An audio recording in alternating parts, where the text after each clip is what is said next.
서서평 선교사. 여러분은 이 여자 선교사의 이름을 들어보셨으리라 생각합니다. 독일 출신의 미국 선교사였던 서서평은 일제강점기였던 1912년 조선에 들어와 1934년까지 약 22년 동안 전라도와 제주도에서 가난한 자, 병든 자, 특히 나병 환자들을 섬기며 살았습니다. 서서평 선교사가 바라본 조선은 여자들이 고난받는 땅이었습니다. 서서평 선교사가 자신을 파송했던 선교 본부에 보낸 편지엔 이런 대목이 나옵니다. 조선을 돌아다니며 만난 여자 500명 중 이름을 가진 사람은 10명 뿐이었습니다.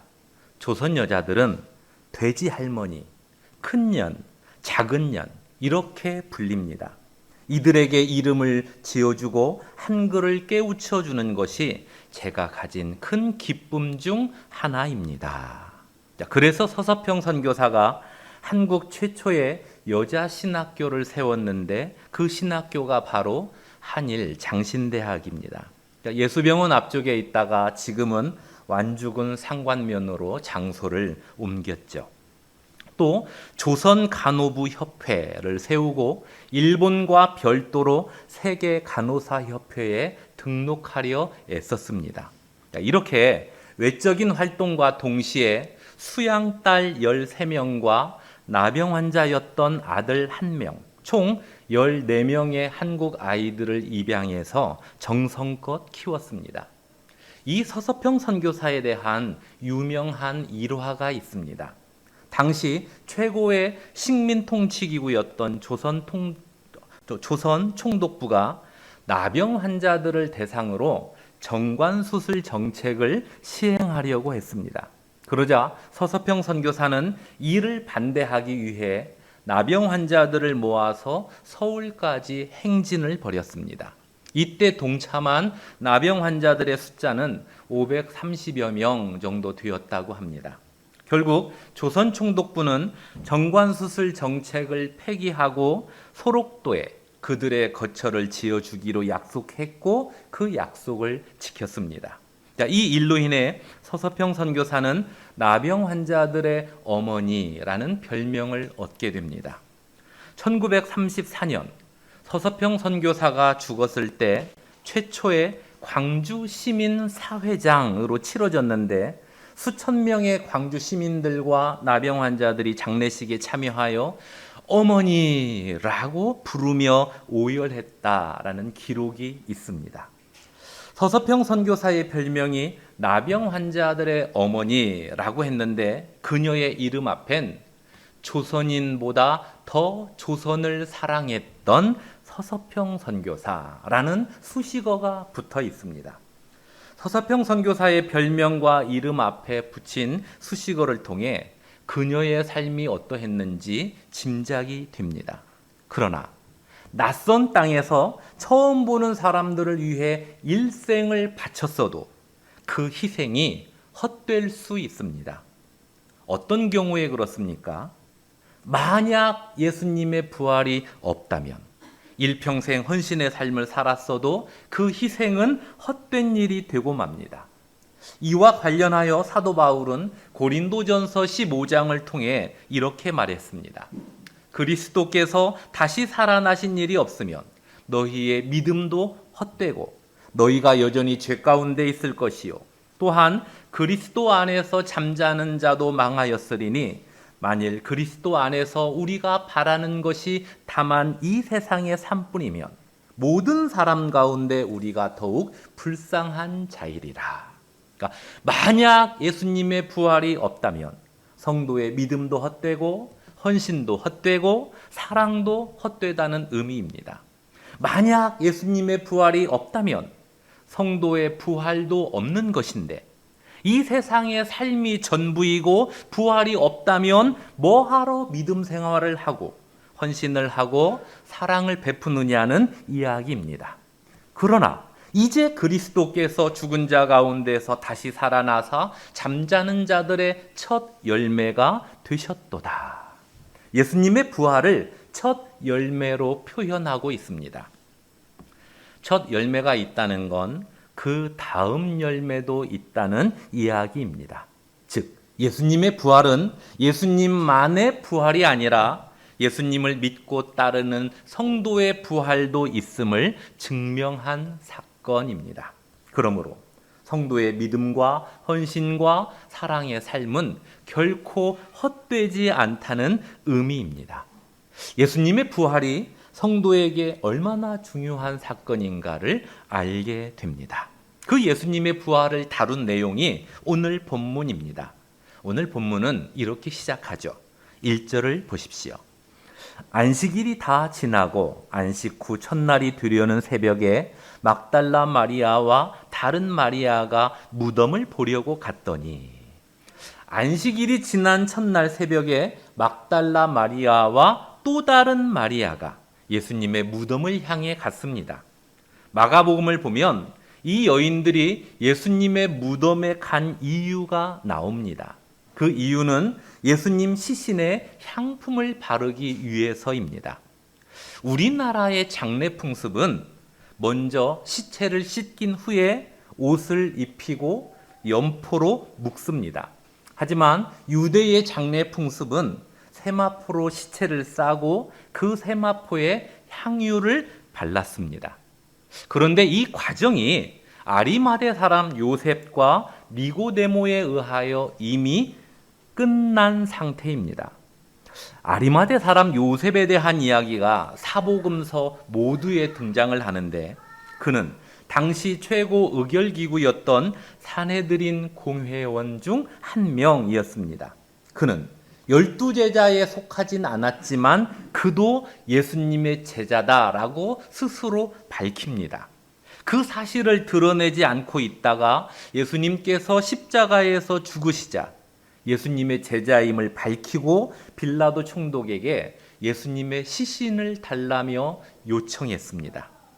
요한복음 19장을 보면 그때 또 한 명의 산헤드린 공의원이었던 니고데모, 그러니까 이 사람은 밤중에 예수님을 찾아와서 거듭남과 관련된 내용을 나누었던 사람입니다.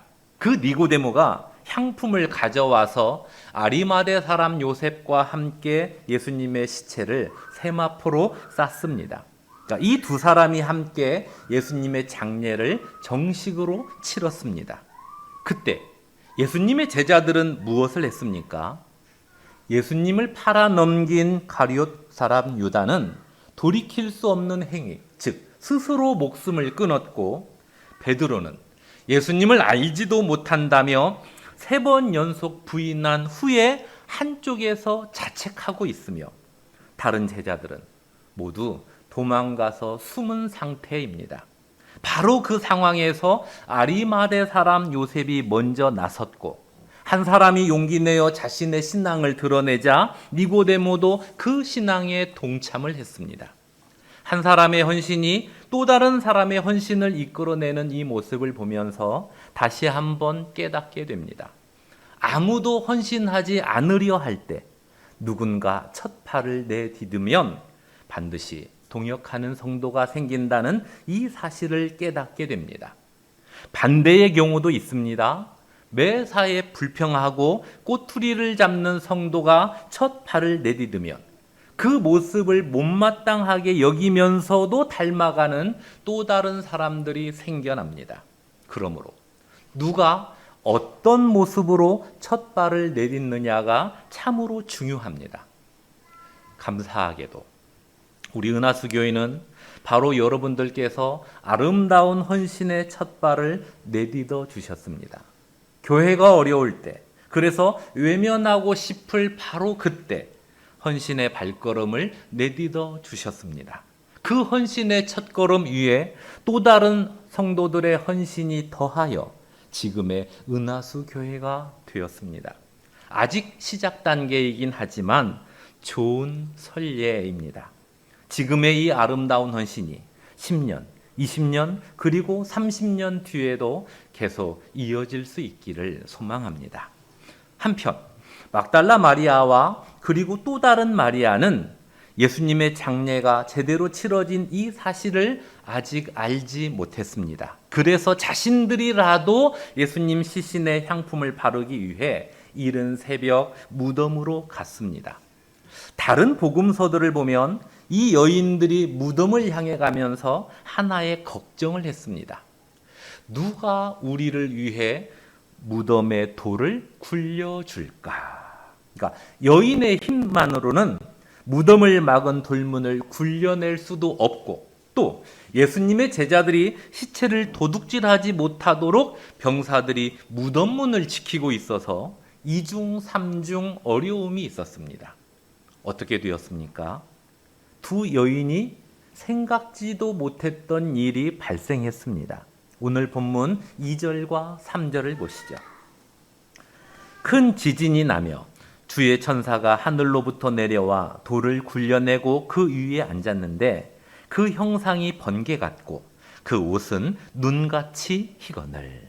그러니까 흰 옷을 입은 주의 천사가 무덤 문을 막은 돌을 굴려내고 그 위에 앉아 있습니다. 무덤을 지키던 경비병들은 어떻게 되었습니까? 4절. 지키던 자들이 주의 천사를 무서워하여 떨며 마치 죽은 사람처럼 꼼짝 못하고 있습니다. 이 상황이니 두 여인들도 당연히 두렵습니다. 무서워 떨 수밖에 없는 상황입니다. 예수님 시신에 향품 바르는 일을 포기하고 도망가고 싶은데 발이 안 떨어지는 상황입니다. 그때 5절. 천사가 여자들에게 말하여 이르되 너희는 무서워하지 말라. 십자가에 못 박히신 예수를 너희가 찾는 줄 내가 아노라. 천사들은 이 여인들이 어떤 목적으로 무덤을 찾아왔는지 알고 있었습니다. 그래서 무덤 안으로 들어와서 확인해 보라고 했습니다. 예수님의 시체가 맞는지 확인해 보고 향품을 바르라고 했습니까? 우리 6절 말씀을 함께 읽겠습니다. 그가 여기 계시지 않고 그가 말씀하시던 대로 살아나셨느니라. 와서 그가 누우셨던 것을 보라. 그러니까 여인들이 가지고 온 향품으로 예수님의 시체에 정성껏 바르라고 했습니까? 아닙니다. 들어와서 예수님이 누우셨던 것을 보라고 했습니다. 예수님께서 말씀하신 대로 살아나셨기에 이 무덤에 계시지 않는다는 그 사실을 확인시켜 주고자 여인들을 무덤 안으로 들어오라고 한 것입니다. 아버지와 아들 두 사람이 사막을 여행하고 있었습니다. 그런데 길을 잃었습니다. 물은 어느새 떨어지고 끝없이 이어지는 사막에서 점점 지쳐갔습니다. 아들이 원망 가득 찬 목소리로 아버지에게 말합니다. 아버지, 우리는 곧 죽겠죠? 그러니 더 이상 걸을 필요가 없는 것 같아요. 그냥 여기 앉아서 편하게 죽는 편이 좋겠어요. 하지만 아버지는 아들아, 우리 조금 더 힘을 내자며 아들을 토닥입니다. 그렇게 말하며 걷고 있을 그때 두 사람 앞에 커다란 무덤 하나가 나타났습니다. 이에 아들이 울부짖으며 말합니다. 아버지, 우리도 무덤에 묻힌 이 사람처럼 곧 죽고 말 거예요. 이젠 포기해요.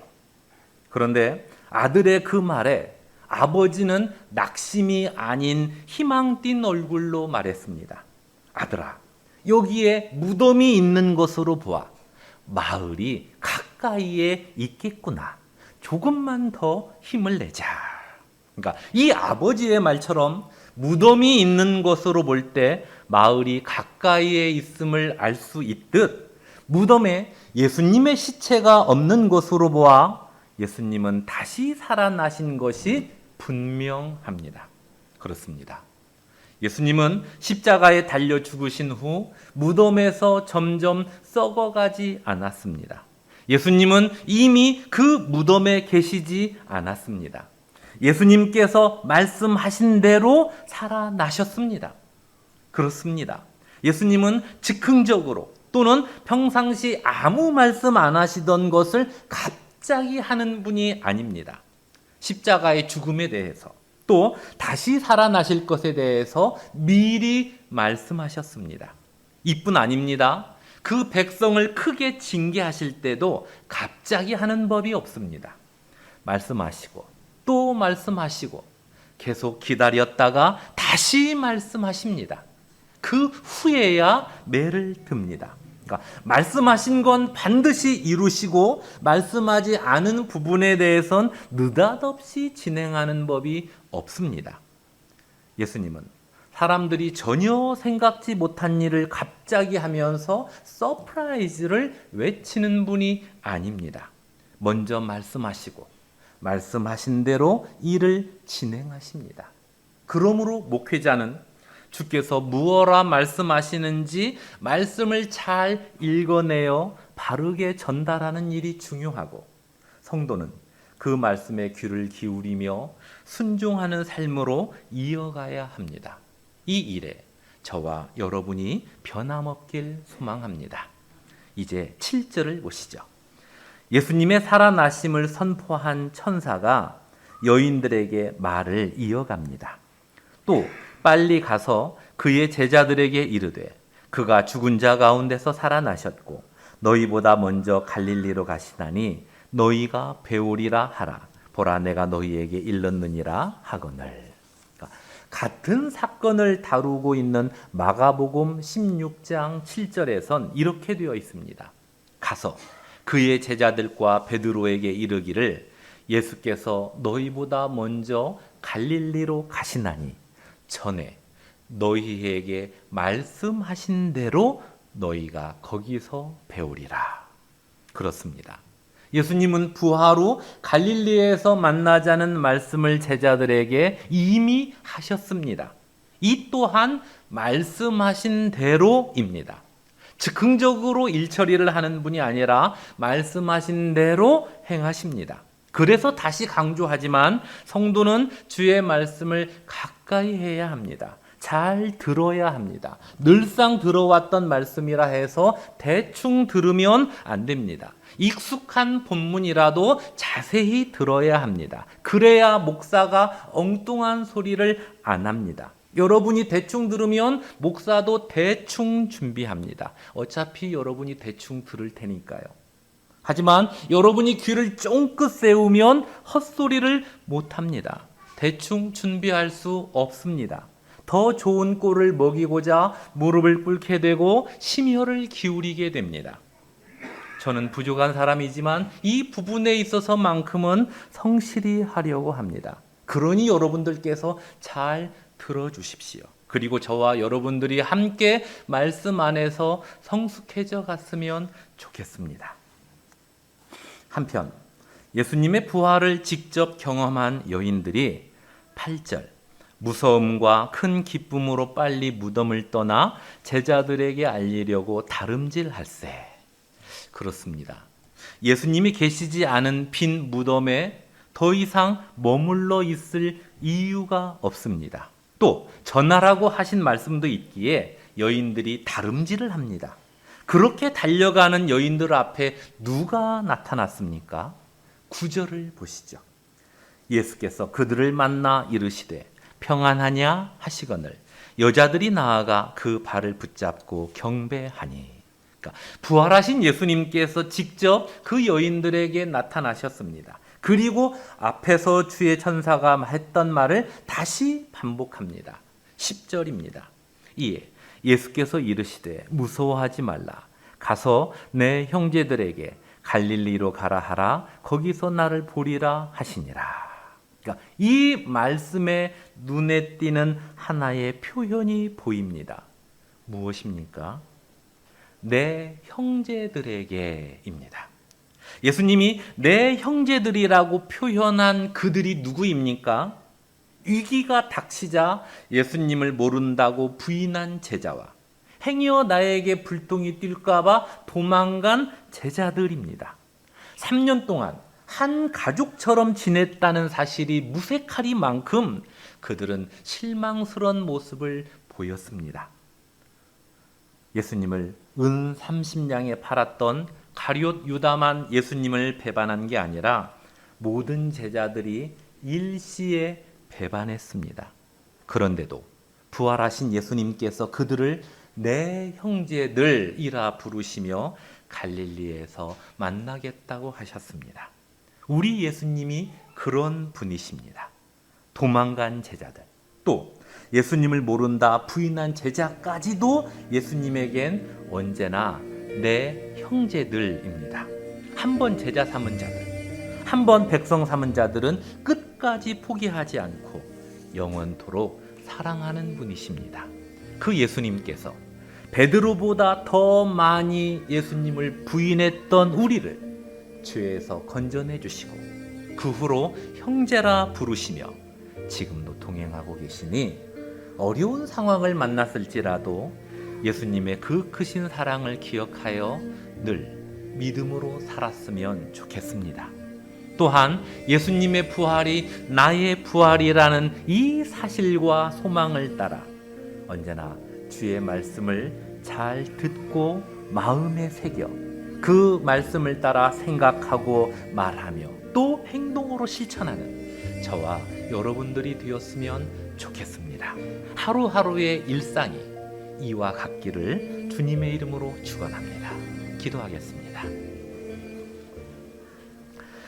예수님의 부활을 통해 십자가의 대속이 사실임을 확증시켜 주신 하나님 아버지, 그 은혜에 감사를 드립니다. 또 연약하고 더러움이 많은데도 여전히 내 형제라 불러주시는 예수님의 크신 사랑에도 감사드립니다. 이 놀라운 사랑과 은혜 가운데 우리가 살아가고 있으니 삶이 곤고할 때 절망하지 않겠습니다. 삶이 평안할 땐 나태하지 않겠습니다. 날마다 주님을 기억하며 즐거이 주와 동행하겠습니다.